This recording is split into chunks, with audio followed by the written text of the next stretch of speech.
Welcome to Mediocre Gaming, and today we're playing Helldivers 2. Well, good morning, good afternoon, and good evening. I'm Zero. Let's get to it. So today we're talking about changes in the game, but before we get to that, if you like this video, give it a thumbs up, smash that subscribe button, and ring that bell to be notified of all future episodes as soon as they go live. So let's get into it. So before we get into the changes, you might be wondering, how are the new stratagems that we've gotten since the game is released? I think everyone's pretty aware of the exosuit that's available now. What about the heavy machine gun and the quasar cannon? Heavy machine gun is in the same class as the machine gun and the stalwart.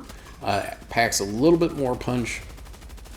Now they have changed the rounds per minute. It maxes out at 900 instead of 1200. It's good for light armor and medium armor for the bots that is up to the scout striders and not beyond. It will not penetrate the armor on the front of the scout strider, and of course the heavy armor individuals, the tanks and the hulks, is not going to do anything for those guys. Now you can adjust the rate of fire so that you can have more control or more damage per second. And that's up to you what would work best. The big difference between the heavy machine gun and the other ones is that there is no crosshair unless you're in first person. So while you're in first person, you get a better idea of where you're shooting. If you're in third person like it is here, you'll have no idea where you're shooting until you see the bullets hit or bounce off, as the case may be.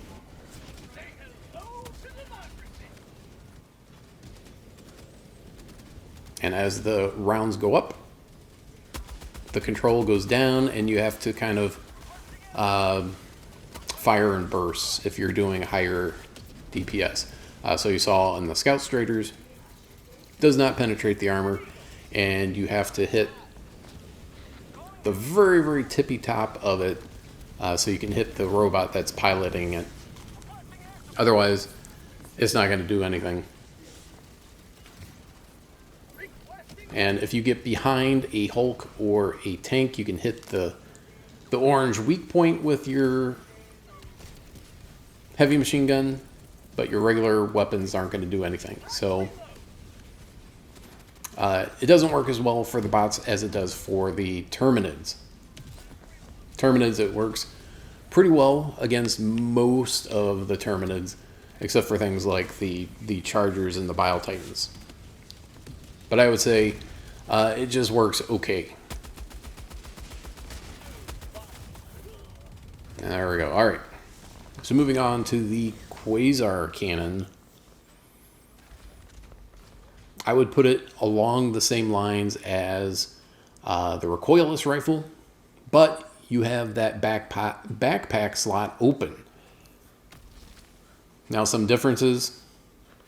It works similarly to the recoilless or an EAT or one of those guys. The big difference is that you have to charge it up. You see the bar right there, and then bam. So you have to track your target all throughout. So if they're unaware of where you're at, no big deal. But if they know that where you're at and they're coming for you, you're going to have to track them, which makes it a little bit more difficult. Plus, there is a cooldown. So although you do have unlimited ammo for the gun, it takes a good 5 seconds for it to recover from overheating.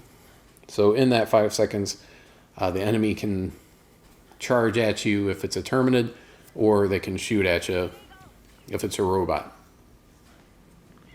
So goods and bads. The really nice thing is that you don't have to worry about ammo. So if someone is using a spear or a recoilless or an autocannon, you only need the one or maybe two things of ammo at the most. But then again, they should be the same which we'll get to in a minute. But it works all the same for any of the heavies. It'll work. It may take several shots. A medium armor, it should be able to take them out in one, depending on where you hit it. Like the heavy devastators that have a shield, if you shoot it in the shield, it's going to block it. If you shoot it in the other exposed areas, you're going to take them out. Things like Hulks and tanks, if you hit them in the weak point, it's going to take them out automatically in one hit. If you hit them in the face, it's going to take a few hits. At least 2, possibly 3.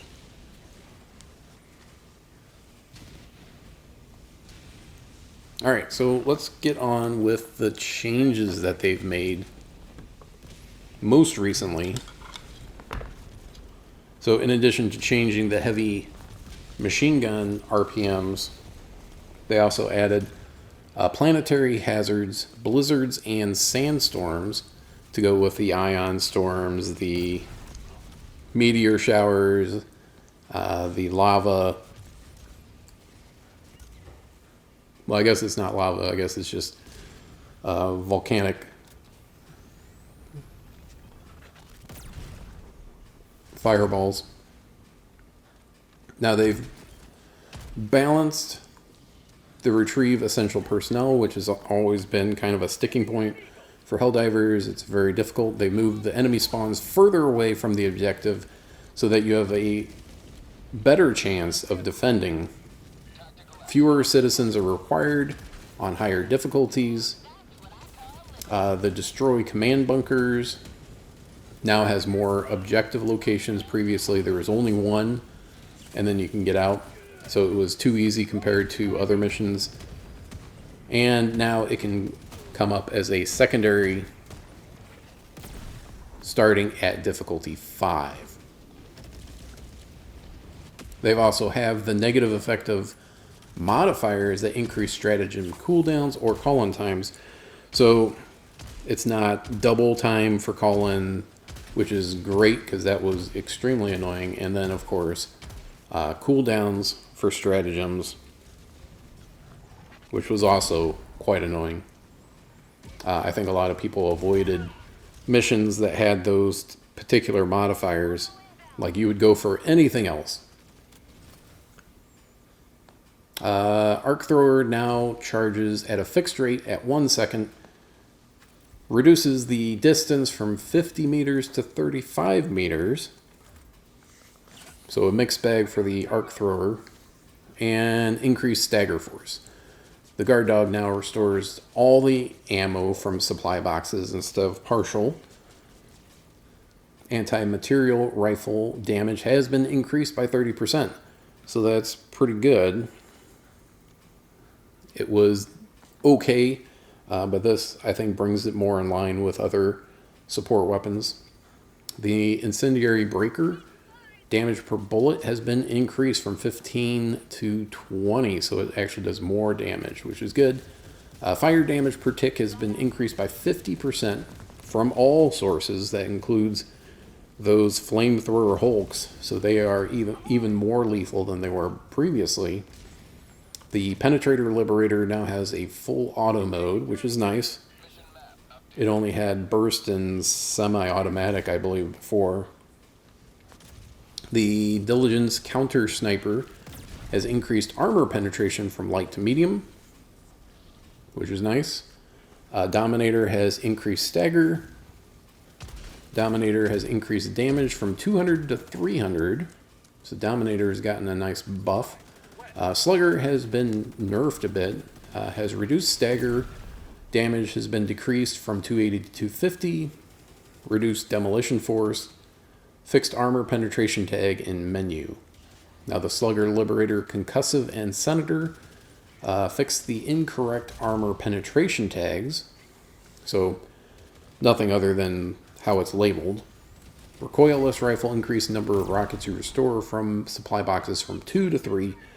So you at most need 2 supply boxes to go from empty to full. I mean, -1, of course. The spear increases the number of missiles you restore from the supply box from 1 to 2. Once again, you only need 2 supply boxes, so you don't have someone hogging all the supply boxes from a resupply.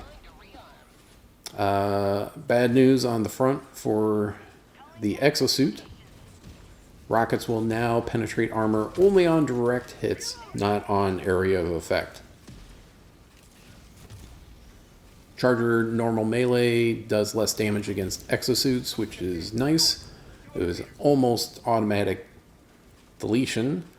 Bile Spewer and Nursing Spewer do less damage, which is good with their spew. Bile Titan can't be stunned anymore. Shriekers no longer create bug breaches, which is nice. Shriekers hitting you while they're dead now does a lot less damage. If they happen to just wing into you after you knock them out, they just happen to be coming in your direction, they would completely take you out of the game. Heavy and medium armor protects better and now takes about 10% less damage than before while wearing heavy, and 5% less damage while wearing medium. So you'll notice that you take less damage, especially with, say, rockets. If you get hit with one rocket, even with medium armor, it will not take you out. So plus on the armor side makes it worthwhile having medium or heavy armor while you have that less damage. Fortified Commando and light armor has not been changed. Fix some of the save settings for PlayStation, where you would have to change your guns and your voice pack and whatnot every time you log in. Enemies now properly target exosuits. Some of the small fries would just completely ignore it, like they would walk past you and act like you're not even there. It was like stealth armor. Granted, they don't do a whole lot of damage, but if there's a whole bunch of them, they're going to take you out, and it's going to happen more often now. So unfortunately, the exosuit isn't as good as it used to be. Helldiver and exosuit both had a bug that made them sometimes take explosion damage multiple times, making things too deadly, and now it's fixed.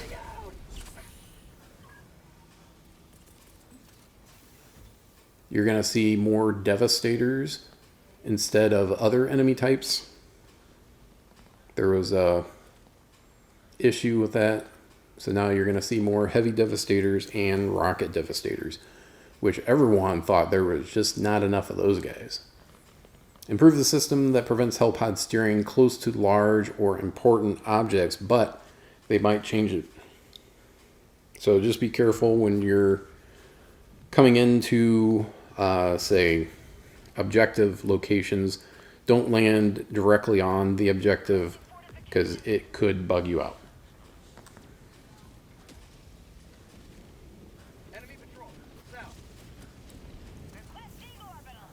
Collision mesh has been slightly increased in size for more forgiveness for the shield backpack, or ballistic shield, excuse me. Change shield poses so that less of the Helldiver is exposed, and address the bug where parts of the Helldiver would become vulnerable while using the shield in first person. So those are all the big changes. There's still known issues, like planet liberation reaches 100% at the end of every defend mission. It's considered liberated, but it's under attack, so I kind of felt like it was that way. It's not showing the defend status correctly. Explosive weapon stats include only direct hit damage, but not explosive damage. Explosions do not break your limbs, except when you fly into a rock. Drowning in deep water with a vitality booster will not kill you. So you need to be careful using the vitality booster while you're doing any sort of large water areas. Stratagem beam might attach itself to an enemy, but it will deploy in the original location. So that is not working as expected. Just know that sometime in the future, that will likely get fixed. Some player customizations may be reset when you log back in. And the player cap has been raised from 50 to 150, which doesn't do a lot for you at the moment. It was bound to happen, so enjoy the new stratagems when they come out, because they will likely have some sort of issue with them. Now, something that was previously alluded to is now active. So originally when we started this whole offensive against the robots, there was some intel that we had received that said, hey, it looks like they're planning some sort of major offensive, and if we don't do something about it, we're going to be in trouble. So the plan, of course, was to take them out quickly before they could deploy that. Now, much like the termicide missions with the bugs, this is all major orders. This is all community-based. And one of the new things, well, there's two new things on automaton missions that you may see.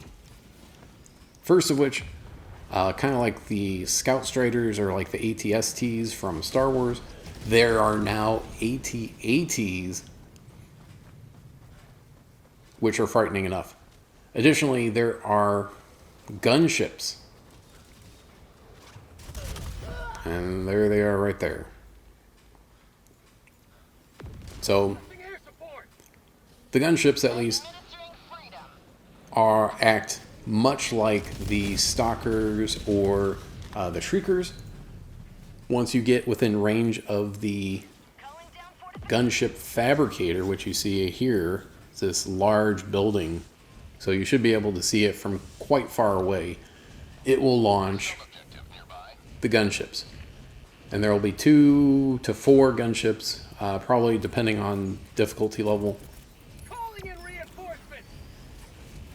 And your job, as you see on the right hand side, destroy any active fabricators. So much like the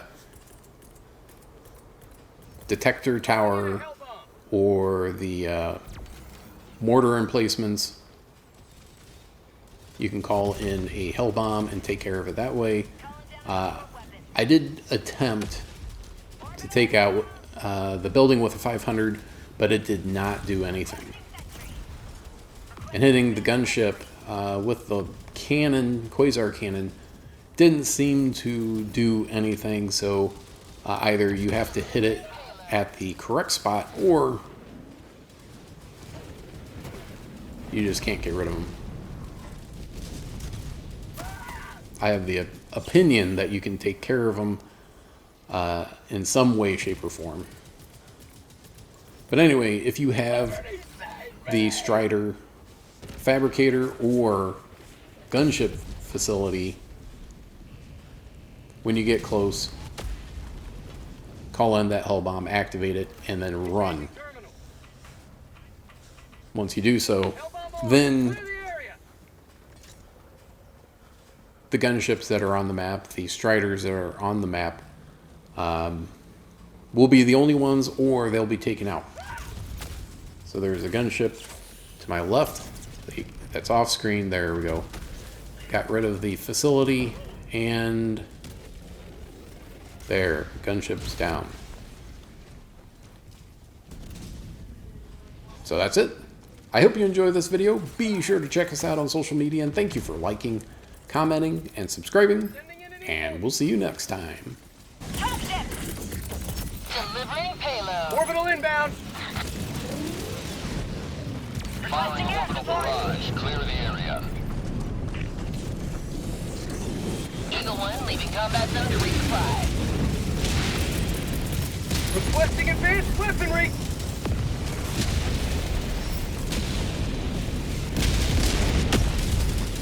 Calling in extraction! Calling down a support Extraction weapon. request confirmed. Shuttle inbound.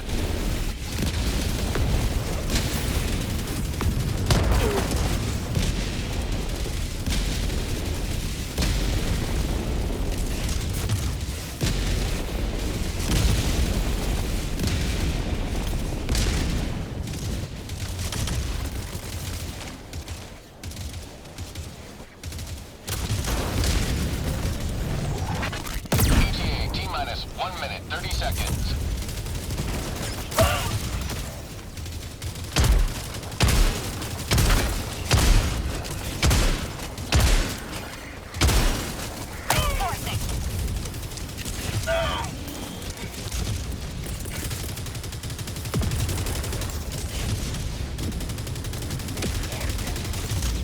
Got a sample! ETA T-minus 1 minute. Down a sentry. Reloading! Calling down a support weapon! Requesting air support!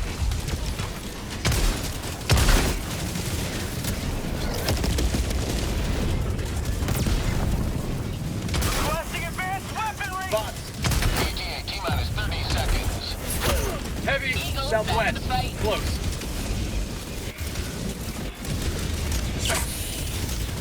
ETA T-minus 20 seconds. Sending in an Eagle. Requesting air support! Administering freedom. ETA T-minus 10 seconds. Clear landing zone.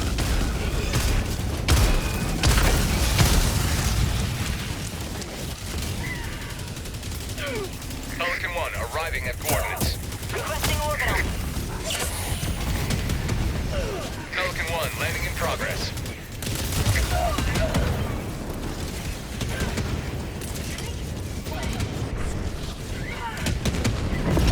Ending in an eagle! Here comes the cavalry. Follow me! Countdown initiated. Stand by for takeoff. Orbital inbound!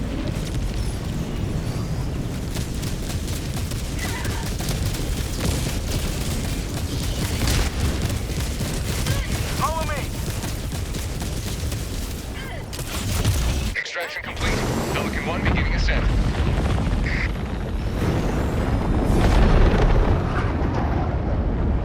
Victory was never in doubt.